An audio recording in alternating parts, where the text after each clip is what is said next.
तो अल्लाह तबारक व ताला के हुक्म से आप मदीना मुनव्वरा चले गए और वहां पे पहले से ही लोग मुसलमान हो चुके थे। जैसे ही आप सल्लल्लाहु अलैहि वसल्लम मदीना मुनव्वरा चले गए तो वहां के मुसलमानों ने आपको रहने के लिए जगह दी, आपके साथ आने वाले लोगों को जो है रहने के लिए जगह दी और इतनी आपकी मदद की। और सब तमाम मक्का से आने वाले परेशान मुसलमानों की मदद की कि जो है उनको रहने को घर दिए, उनको जो है काम करने के लिए अपनी दुकानें दे दी और खेती में जो है काम करने के लिए अपने खेत दे दिए। किताबों में आता है कि जो है जब ये मुसलमान मक्का से हमारे नबी के साथ चले गए मदीना मुनव्वरा, तो मदीना मुनव्वरा के लोगों ने अपने दो मकान थे, तो एक मकान मक्का से आने वाले मुसलमान को दिया,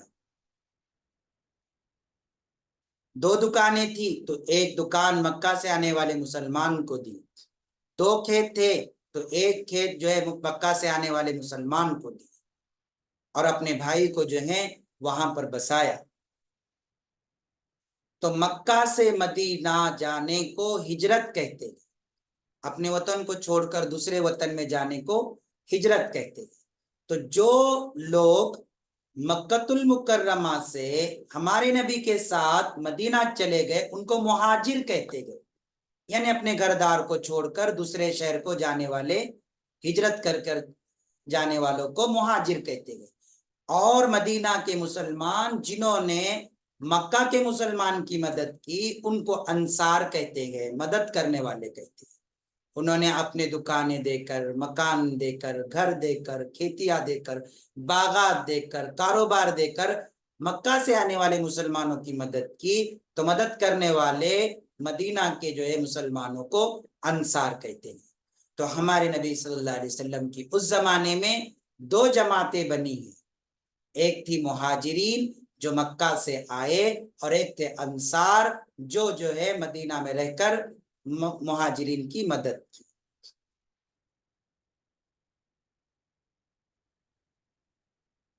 हजरत सल्लल्लाहु अलैहि वसल्लम के नबी होने से पहले अरब के लोग आपको कैसा समझते थे? जवाब ये है कि आप सल्लल्लाहु अलैहि वसल्लम को नबी होने से पहले अरब के लोग ईमानदार यानी अमीन कहते थे और सच्चा यानी सादिक कहते थे। इस बात की क्या दलील है कि हजरत मोहम्मद सल्लल्लाहु अलैहि वसल्लम सबसे आखिरी पैगंबर है और आपके बाद कोई पैगंबर नहीं आएगा? तो जवाब यह है कि कुरान मजीद में अल्लाह ने आपको खातमुन नबीयीन फरमाया, जिसका मतलब यह है कि आप तमाम पैगंबरों के आखिरी पैगंबर। और दूसरे खुद हमारे हुजूर ने फरमाया कि अना खातमुन नबीयीन ला नबी बादी, मैं नबियों का आखिरी नबी हूं और मेरे बाद कोई नबी नहीं आने। तीसरी बात है कि अल्लाह ताला ने कुरान मजीद में फरमाया अल-यौम अकमलतु लकुम दीनकुम व अतममतु अलैकुम निअमती व रज़ीतु लकुमुल इस्लाम दीना, आज मैंने तुम्हारे लिए तुम्हारे दीन को पूरा कर दिया और अपनी नियामत तुम्हारे ऊपर पूरी कर दी और तुम्हारे लिए दीन इस्लाम को पसंद किया। इन तमाम बातों से यह साबित हुआ कि हुजूर के जरिए से खुदा ताला ने दीन को पूरा कर दिया और इस्लाम हमेशा के लिए दीन हो गया और कामिल और मुकम्मल दीन हो गया। इसलिए हुजूर के बाद किसी पैगंबर की आने की जरूरत बाकी नहीं रही। इस बात की क्या दलील है कि हजरत रसूल खुदा तमाम पैगंबरों से रुतबे में बड़े हैं। हुजूर सल्लल्लाहु अलैहि वसल्लम का तमाम पैगंबरों से अफजल होना कुरान मजीद की कई आयतों से साबित होता है। और खुद हुजूर ने फरमाया अना सैयदु वुलिद आदम यौमल क़ियामा, मैं क़यामत के दिन तमाम आदम की औलाद का सरदार हूँ। तो हजरत आदम के औलाद में तमाम नबी आए तो तमाम नबियों के सरदार हमारे नबी हुए। तो प्यारे बच्चों, हजरत मोहम्मद सल्लल्लाहु अलैहि वसल्लम के बारे में मुख्तसर सी बात आपको मैं ये समझाने जा रहा हूं। आप थोड़ा सा लास्ट का पॉइंट आप समझे। हमारे नबी जब पैदा हुए तो यतीम पैदा हुए। यतीम उसे कहते हैं कि जिनके पैदा होने से पहले उनके अब्बू दुनिया से चल बसे। जब आप पैदा हुए तो 6 बरस के थे, आपकी अम्मी भी दुनिया से चल बसी।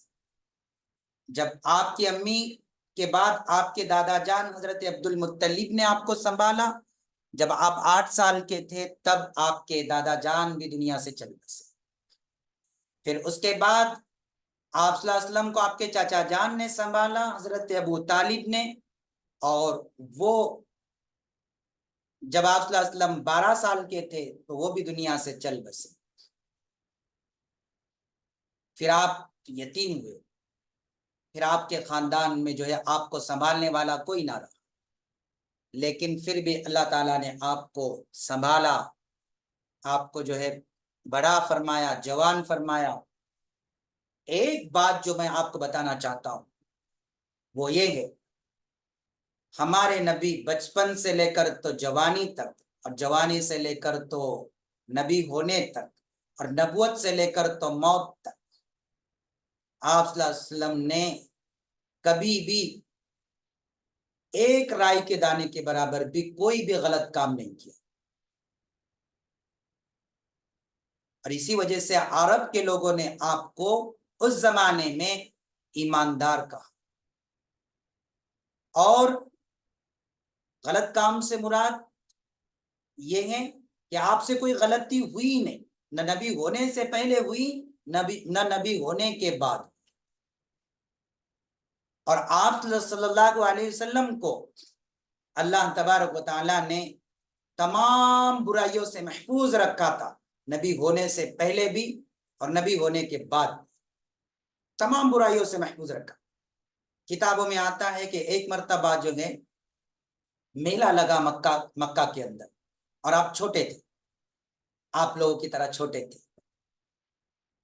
और मेले के जमाने में रात में जो है तमाशा होता था। अरब के लोग जो है रक्स करते थे। रक्स करना मतलब नाचते थे, और फिर कसीदे कहते थे। कसीदे कहना यानी गाने गाते थे, और दुफ बजाते थे, यानी ढोल ताशे वगैरह उस जमाने में जो भी होते थे बजाते थे। और करतब भी दिखाते थे, टैलेंट। आज हम जो उसको कहते हैं ना टैलेंट, इसने देखो कैसी छलांग लगाई, नीचे सर कर दिया, ऊपर पैर कर दिया, हवा में चलना, है ना, टैलेंट बताते थे लोग। तो उस जमाने में भी लोग करतब दिखाते थे। आप सल्लल्लाहु अलैहि वसल्लम ने सोचा कि चलो मेला है गांव का, अपने गांव का, अपने बस्ती का मेला है, हम भी जाते हैं वहां मेले में। अब जाहिर सी बात है, मेले में नाच गाना, ढोल ताशे, शराब, बुराई, यही सब होता था। और आप उस वक्त तो छोटे थे। आप निकले, ईशा का वक्त था, किताबों में आता है, हदीसों में आता है, ईशा का वक्त था, निकले। और अभी गलियों से चल ही रहे थे। चलते चलते जो है एक दोस्त मिला। उसने कहा कि जाते हैं, मेले में ही जाना है, जाते हैं, लेकिन मेरे अब्बू कुछ कह रहे, थोड़ा सा आके आप सुनो। तो वो दोनों वहीं बैठ गए, और जो है कुछ कहानी किस्से दोस्त के अब्बू ने सुनाना शुरू कर दी, और वो दोनों वहीं पर जो है सो गए। यहां तक कि फजर हुई, सुबह हुई। तो अल्लाह ने ऐसी हिफाजत की हमारे नबी की। पूरी तारीख में, हिस्ट्री में नहीं मिलता है कि आप किसी काम में शरीक हो। आज तो नाचना, गाना, खेलना, तमाशा करना, फिल्म देखना हमारे लिए तो बहुत इजी हो गया है। इसको तो गुनाह ही नहीं समझते लोग। ईद के दिन भी शुरखुरमा पी के थिएटर में हाजिरी लगाते, थिएटर में, फिल्म स्टूडियो में, उधर जाके खड़े होते, लाइन लगाते, टिकट लगाते। तमाशे देखते, सर्कस में जाते हैं, कुछ नहीं तो फन फेयर के नाम पे जमा होते हैं, कुछ नहीं तो गैदरिंग के नाम पे, एनुअल फंक्शन के नाम पे जमा होकर फंक्शन अटेंड हो जाते हैं हम लोग के। अल्लाह माफ करे। हम बुराई से बचने की कोशिश करें तो बच सकते हैं, लेकिन जो है बचना नहीं चाहते इसलिए बचते नहीं है। अगर सारे ईमान वाले, अल्लाह को मानने वाले, नबी को तस्लीम करने वाले ये तय कर ले कि नहीं देखना है नाच गाना, नहीं जाना है एनुअल फंक्शन में, नहीं जाना है गैदरिंग में, तमाशे और सर्कस नहीं देखना है, मैं समझता हूं कि जो है स्कूल बंद हो जाएंगी लोगों की, अगर सब दुनिया के जो है मुसलमानों ने तय कर लिए, और सारे हीरो जीरो हो जाएंगे, कोई नहीं पहचानेगा किसी को जो है। फिर जितने नाम जबान पे रटे हुए गए, 4 नबियों के नाम जबान पे नहीं आते, लेकिन 400 जो है हीरो के नाम ऐसे गिना दे, सलमान, आमिर, शामिर, खामिर, पता नहीं कितने, सैफ। और हीरोइन के नाम तो बड़े प्यार से रख लेते हैं, सानिया, पता नहीं क्या क्या, मुझे तो याद नहीं, बहुत कम याद है। नबी के नाम बोले तो किसी को याद नहीं होते। हजरत पहले नबी कौन, पहली तो यही नहीं पता नबी कहते किसको, पता ही नहीं। कितने मुसलमान ऐसे जिनको नबी नहीं पता, रसूल नहीं पता, पैगंबर नहीं पता। पहले नबी कौन कहते तो कहते हजरत अली, आखिरी नबी कौन तो कहते हजरत हुसैन। अब इनके दीन का पता चल जाता है, इन्होंने क्या सीखा दीन, कुछ पता नहीं इनको। पहले नबी हजरत आदम, फिर उनके बाद आए हजरत शीस, हजरत इदरीस, हजरत हूद, हजरत लूत, हजरत इब्राहिम, हजरत इस्माइल, हजरत याकूब, हजरत यूसुफ, हजरत जो है बिनियामीन, हजरत हारून, हजरत मूसा, हजरत ईसा और हजरत मोहम्मद सल्लल्लाहु अलैहि वसल्लम। और भी बेशुमार नबी हैं जिनके नाम मुझे याद है, लेकिन हमारे ईमान वालों को नाम ही याद नहीं नबियों के। हमारे ईमान वालों को जो है हीरो के नाम याद है। प्यारे बच्चों, हीरो बनाओ, हीरो बनाओ हमारे नबी को। एक ही हीरो थे, हजरत मोहम्मद सल्लल्लाहु अलैहि वसल्लम।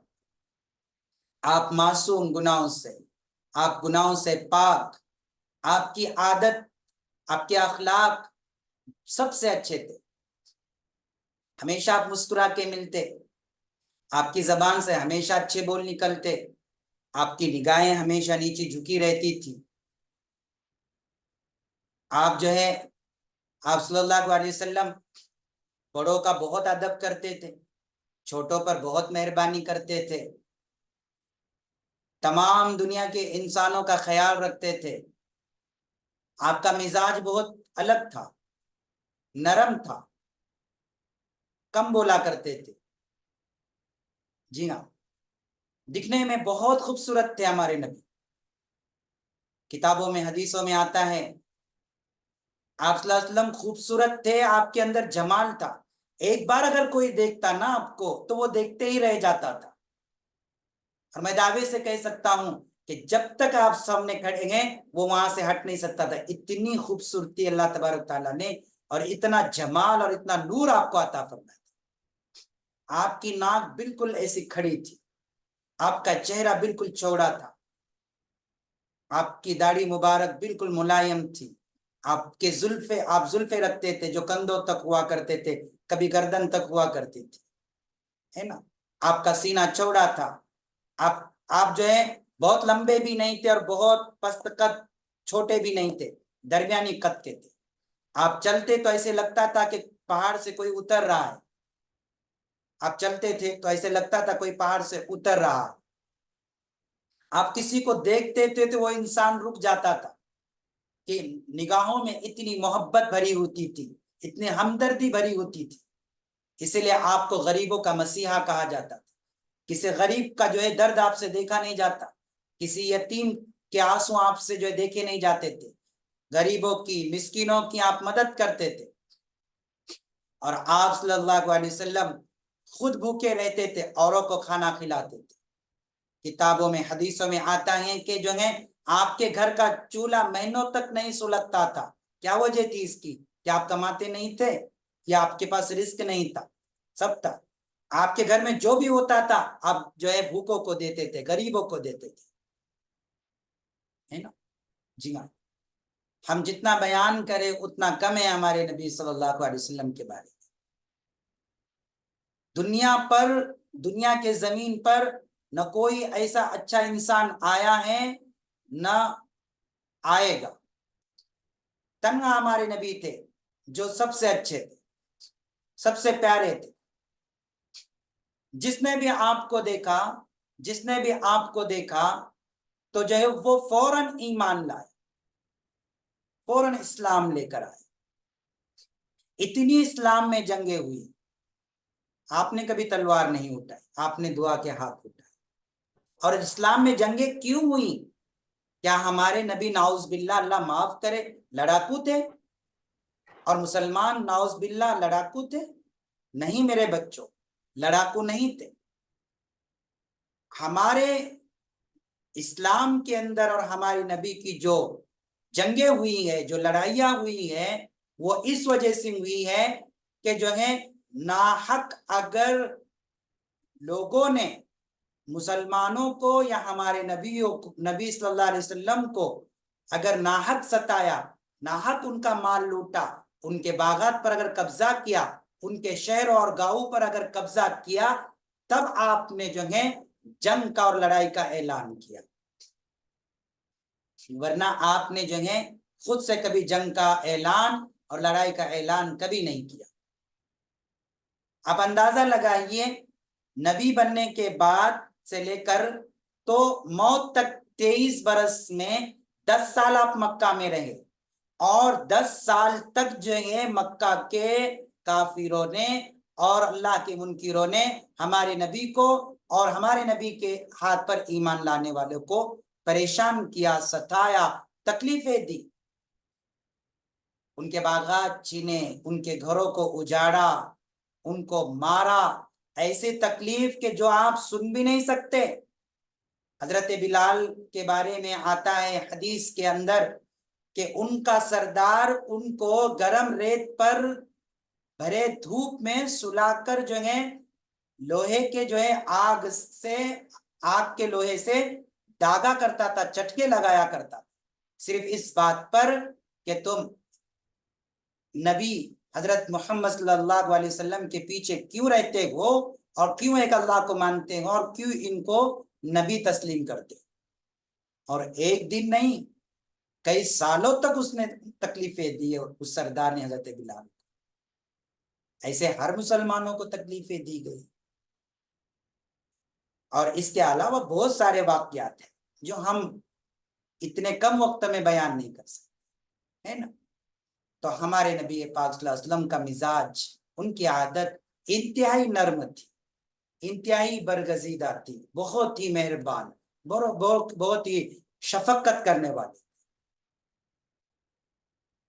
तो बहरहाल जो है हमारा ईमान उस वक्त मुकम्मल होता है जब हम हमारे नबी पाक सल्लल्लाहु अलैहि वसल्लम की तमाम बातों को दिल से माने और उनसे हम मोहब्बत रखें। हम सब बर्दाश्त कर सकते हैं, लेकिन हमारे नबी के शान में कोई गुस्ताखी या कोई बुरा लफ्ज बिल्कुल भी बर्दाश्त नहीं कर सकते, है ना? क्योंकि हम, हमारी जान, हमारे माल से ज्यादा हमें अगर कोई अजीज है तो वो अल्लाह की जात है, और उसके बाद हमारे नबी मोहम्मद सल्लल्लाहु अलैहि वसल्लम की जात है,